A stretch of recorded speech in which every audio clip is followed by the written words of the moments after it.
윌리엄 톰슨이라고 하는 신학자가 그의 책 타락한 몸에 빛이 내리는 순간이라는 책에서 하나님이 입장이 되어서 이런 질문을 던집니다. 내가 나의 형상을 가진 자유로운 존재를 만들면 어떨까? 그렇게 하면은 악이 이 세상을 찾아오는 모험을 감수해야 하는데 그들이 그 자유를 갖고 나를 사랑할까? 자발적으로 나의 선한 일에 동참할까? 우리들에게 자유의지를 주신 것은 하나님의 큰 모험인데 그 자유의지를 가지고 나는 지금 무엇을 하고 있나 곰곰이 생각해 봐야 합니다.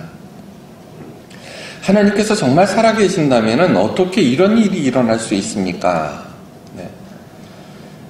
기가 막힌 일을 내가 직접 당하지 않았더라도 살면서 너무나 많은 악한 일들을 목격하게 됩니다.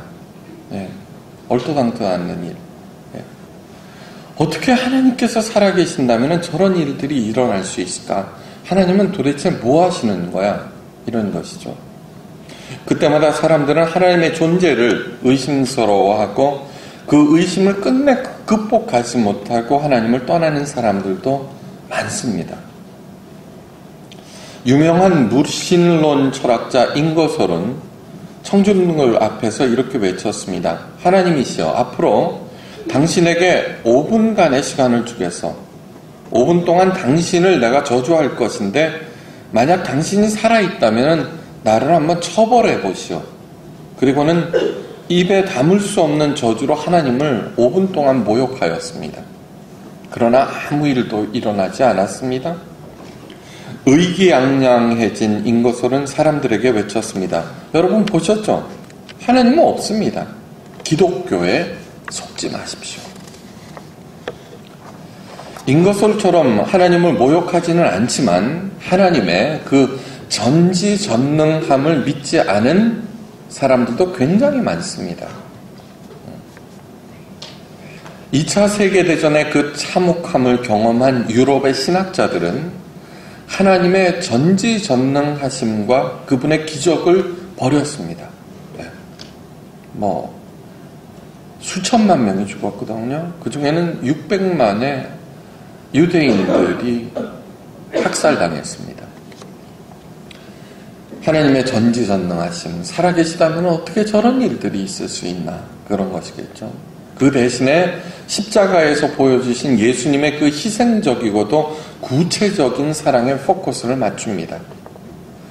인간 예수처럼 세상의 부조리와 싸우면서 가난한 이웃들을 내 몸과 같이 사랑한다면은 이 땅은 하나님의 나라가 될 것이라고 이런 일들을 하는 것이 진정한 기독교라고 주장하였습니다.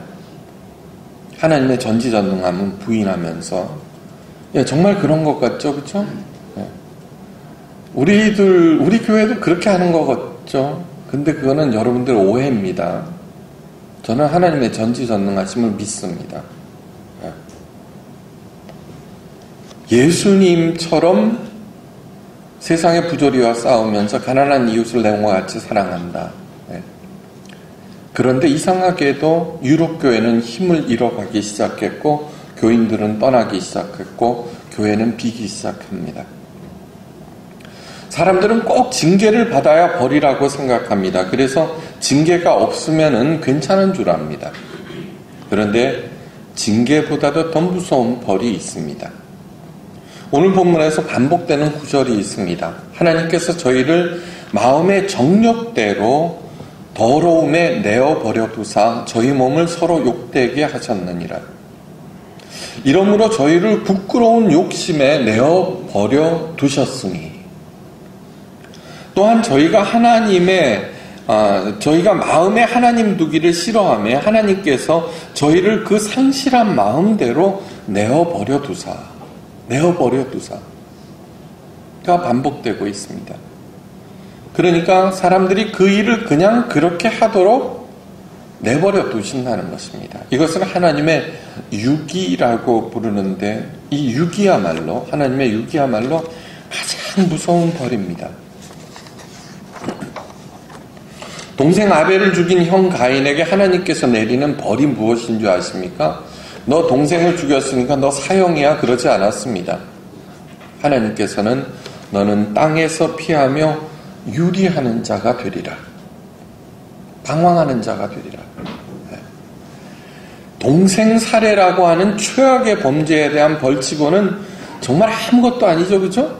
무슨 감옥에 가는 것도 아니고 그냥 유리하는 자가 되리라. 그런데 가인은 그 벌에 대해서 이렇게 말합니다. 내 죄벌이 너무 중하여서 견딜 수가 없나이다. 네.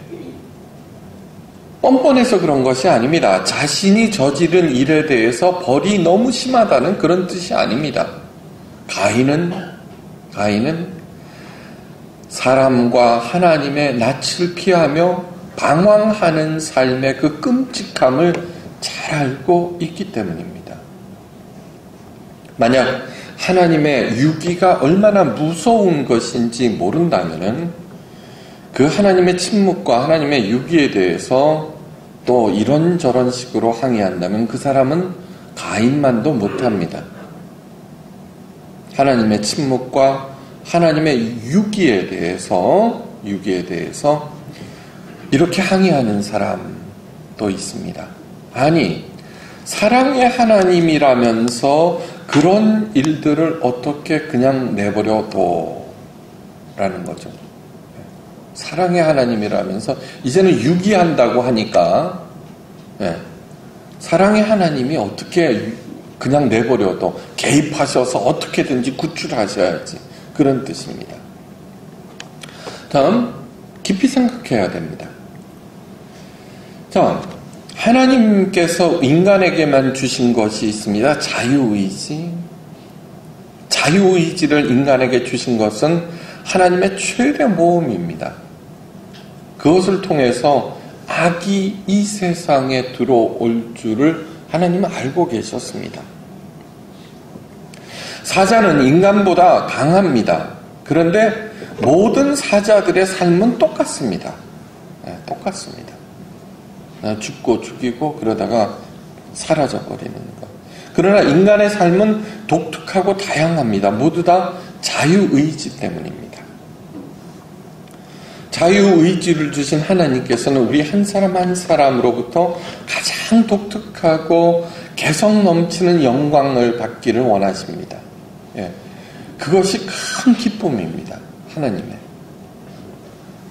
그런데 불행하게도 우리 인간들은 그 자유의지로 사탄을 선택했고 그 자유의지로 하나님을 반역하는 데 사용합니다.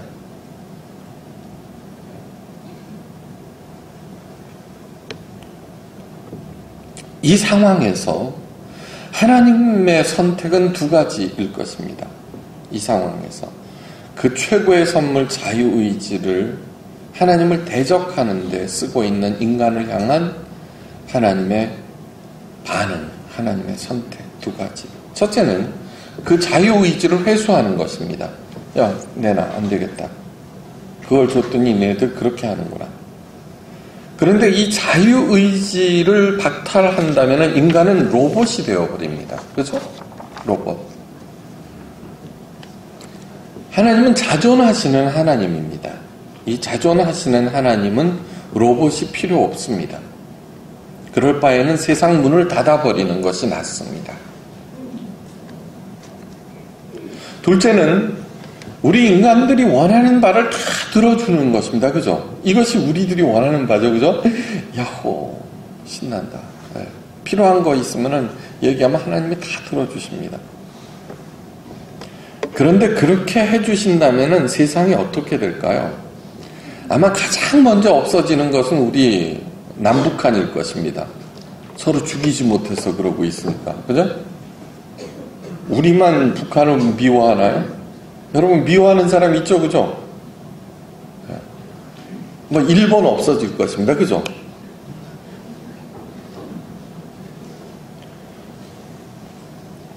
그러면 그 천추의 한에 그 괴로워하고 그 맺혀있는 위안부 할머니들, 그죠? 없어져야 된다고 하면 하나님께서 그 사람을 소원을 들어줘야 하면은 그렇게 하셔야죠. 그렇다면은 이 세상에는 정말 아무도 남아있지 않을 것입니다. 아무도. 이미 그거 올마이티 갓인가 그 코미디로 만들었습니다. 영화 보셨어요? 네. 짐 캐리인가. 네. 사랑하는 여자를 이제 이게 꼬시기 위해서 달 있죠, 달. 그걸 갖다가 더욱 뚜렷하고 크게 만들기 위해서 끌어냅니다. 달. 그러니까 달이 가까이 오니까 크잖아요. 그 일로 인해서 일본에는 큰 해일이 일어나고 완전 쑥대밭이 된다는, 네, 그렇습니다. 하나님의 침묵은 결코 하나님의 부재를 의미하는 것이 아닙니다. 하나님의 오래 참음이시며 하나님의 가슴 아픈 유기입니다. 네. 스스로의 한계에 자기를 가두시는 것입니다. 하나님께서 내버려 두시는 여러 종류의 삶이 오늘 본문에 수록되어 있습니다. 여러분, 내가 해당되는지 심각하게 살펴볼 필요가 있습니다. 첫째, 진리를 불의로 가로막는 사람들, 20절 말씀입니다. 창세로부터 그의 보이지 아니하는 것들, 곧 그의 영원하신 능력과 신성이 그 만드신 만물에 분명히 보여 알게 되나니 그러므로 너희가 핑계치 못할지니라. 오늘 참회 기도문에 뭐라 그랬습니까? 모든 것에서 하나님을 보게 나를 가르치소서.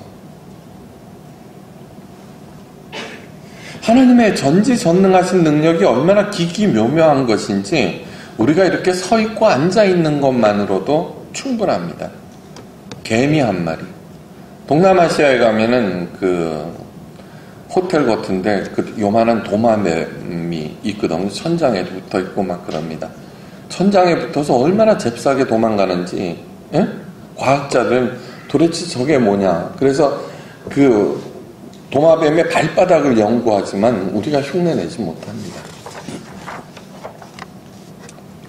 파리가 열등하다고요? 파리? 작은 미물이라고 하더라도 그 자체만으로도 완성품입니다. 완성품입니다. 아마 제일 시원찮은 게 우리 인간이겠죠. 체코의 전 대통령 하벨이 말합니다. 인간이 하나님을 잃으면 자신과 모든 사물의 위치를 정해주는 절대적인 좌표를 상실하게 되고 상대적인 가치밖에 없는 여러 좌표에서 자신을 맞추다 보면은 필연적으로 인간은 서서히 분열되고 이 세상은 괴멸될 것입니다.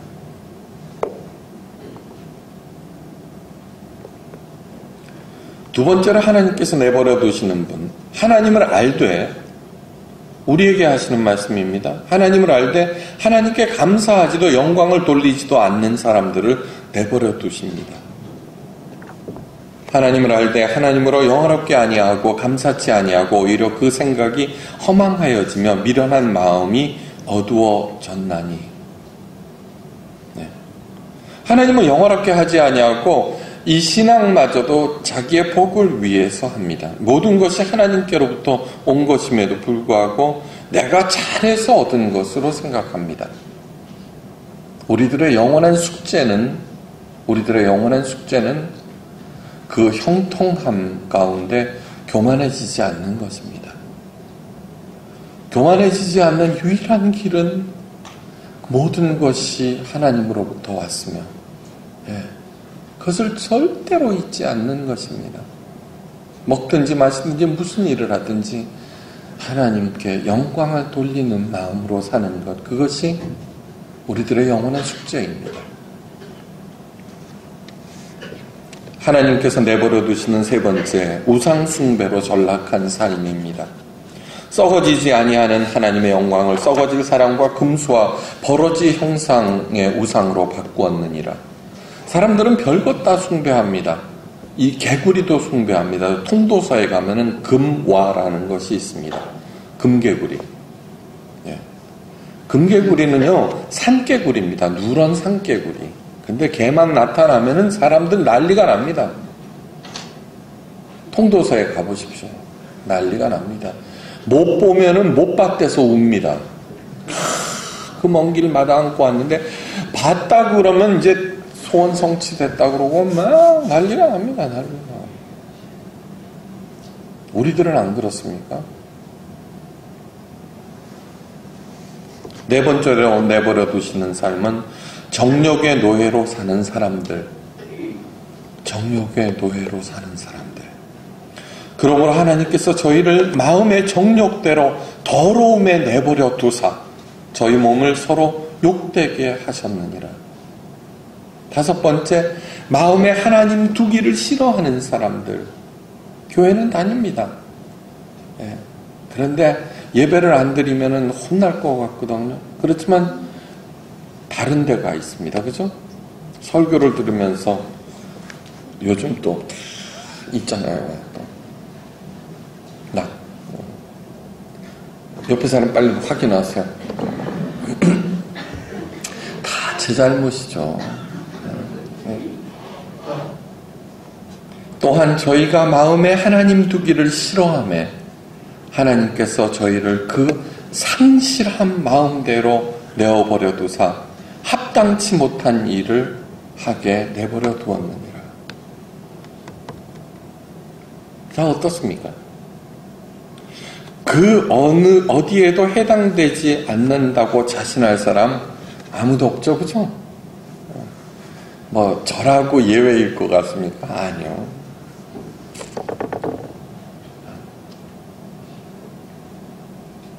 자,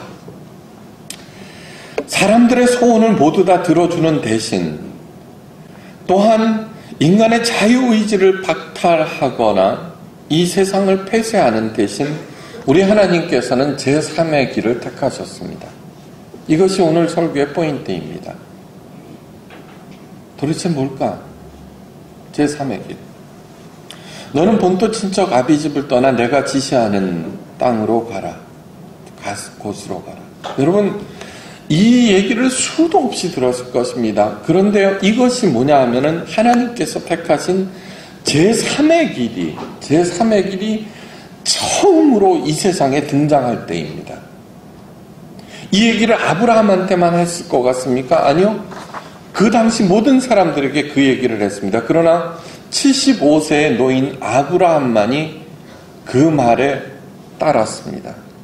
그래서 그 노인이 최초의 믿음의 조상이 됩니다.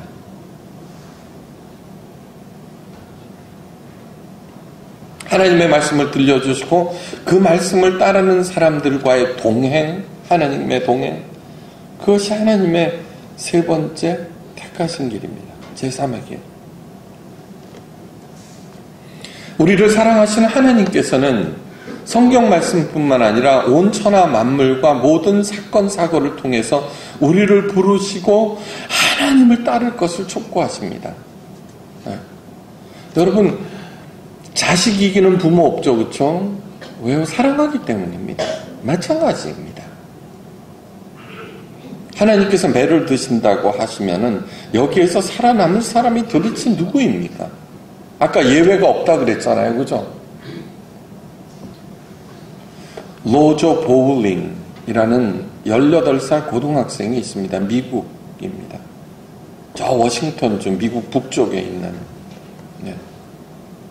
동부 북쪽에 있는, 그는 위급 사태에 대처하는 해상 수색 구조대에서 자원봉사를 합니다. 고등학생이. 참 열심히 합니다. 그런데 주말만 되면 로저와 그의 동료들은 가슴이 미어지는 비참한 일들을 많이 겪곤 합니다. 빙하지대에서 실종된 등산객을 찾아 나섰다가 엄청난 눈 폭풍으로 인해서 퇴각할 수밖에 없었고 그 실종자는 끝까지 찾지를 못합니다. 또한 참혹하게 살해된 시신도 여러 번 목격하는데 그 중에는요, 엊그제 만난 지인들도 포함되어 있는 경우가 있습니다. 18살 소년이 그 끔찍하게 살해된 그 장면들. 어린 나이에 감당할 수 없는 세상 부조리와 사악함을 수도 없이 목격한 로저 보울린이 이런 말을 합니다. 사람들은 죽음과 비극에 대해서 말하려고 하지 않습니다. 너무나 끔찍해서일까요? 그저 날씨나 옷이나 주식이나 야구 경기에 대해서 얘기나 하면서 그냥 편안히 지내려고만 합니다. 그런데 죽음이나 죽음에 대한 대비, 하나님의 존재와 개입에 대해서 정말 중요한 것들에 대해서 말하려는 사람은 아무도 없습니다. 결국 로저는 그리스도인이 됩니다. 네. 그 어린 학생이 세상의 부조리와 사악함을 누구보다도 가장 많이 목격하고 그럼에도 하나님을 버린 것이 아니라 그로 인하여 하나님을 찾은 것입니다. 아브라함 햇셀이 말합니다. 어째서 정의롭고 사랑이 많으신 하나님께서 악이 존속하도록 허용하시는가라는 문제는 어떻게 우리 인간이 하나님과 함께 그분의 공의와 사랑이 드러나게 할 것인가의 문제입니다.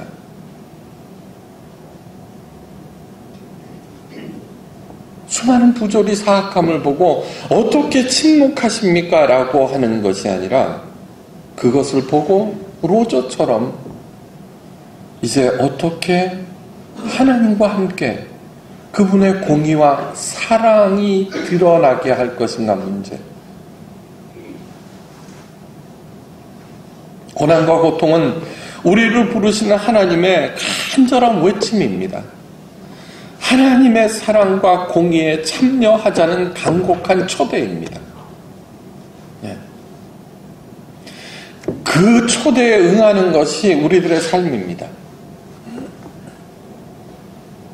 어니스트 고든 24살의 젊은 영국군 장교로 2차 세계대전 일본군의 포로가 됩니다. 태국 정글에 끌려가서 철도 공사에 동원됩니다. 콰이광의 다리에 나오는 그 철도. 네. 작업장은 지옥 그 자체입니다. 찌는 듯한 더위, 각종 벌레와 풍토병, 형편없는 급식. 일본군은 마음에 들지 않으면 그 자리에서 포로들을 죽였습니다. 그 철도를 건설하는데 8만 명의 연합군 포로가 죽습니다. 8만 명. 지옥과 같은 그곳에서의 삶은 더욱더욱 황폐하게 하는 것이 있는데 그것은 뭐냐 하면요. 외부적인 것이 아니라 포로들 간의 반목과 생존 경쟁입니다.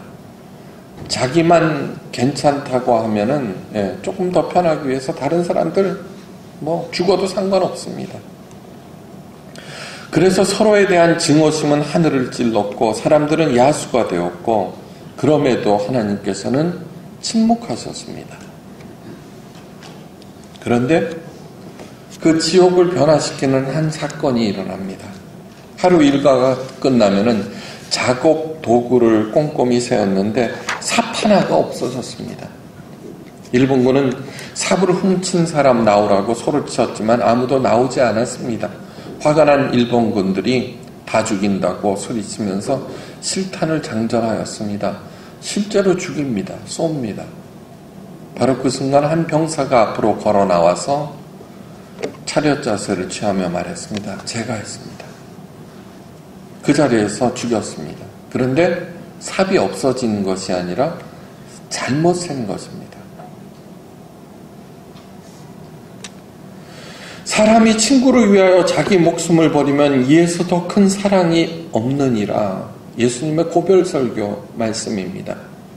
그 병사는 동료들을 위해서 그 말씀을 실천한 것입니다.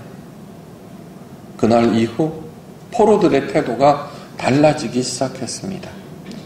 증오심도 버렸고요. 죽어가는 동료를 보살펴주기 시작했고요.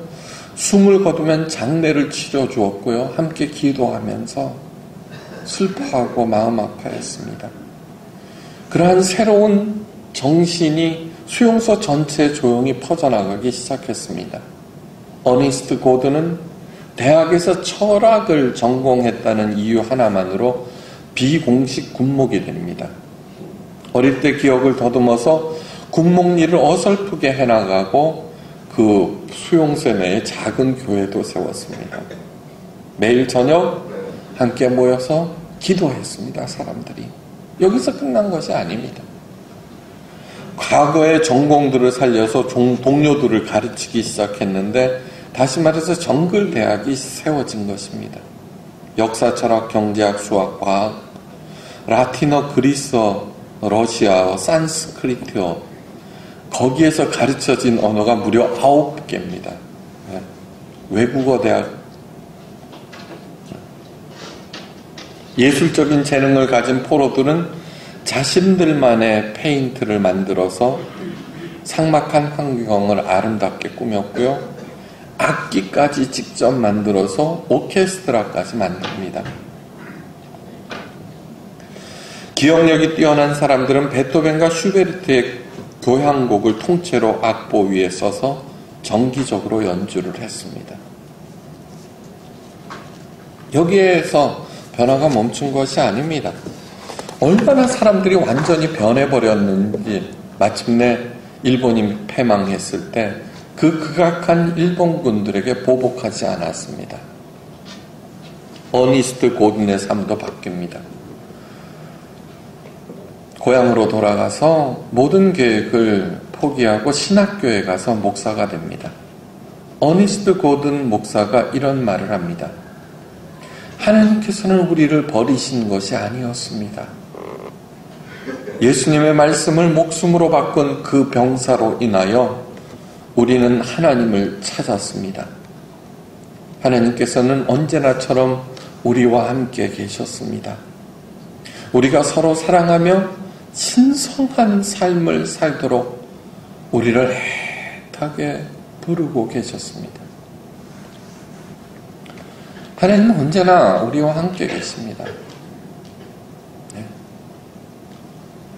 우리가 해야 할 일은 각자가 받은 그 자유와 개성으로 하나님의 부르심에 응답하고 예수님과 함께 제3의 길을 가는 것입니다. 기도하십니다. 인간으로서는 도저히 찾을 수 없는 그 길. 그런데 하나님께서는 보여주셨습니다. 이제 모든 것에서 하나님을 보는 우리들, 이제 그 시각으로 나를 바라봅니다.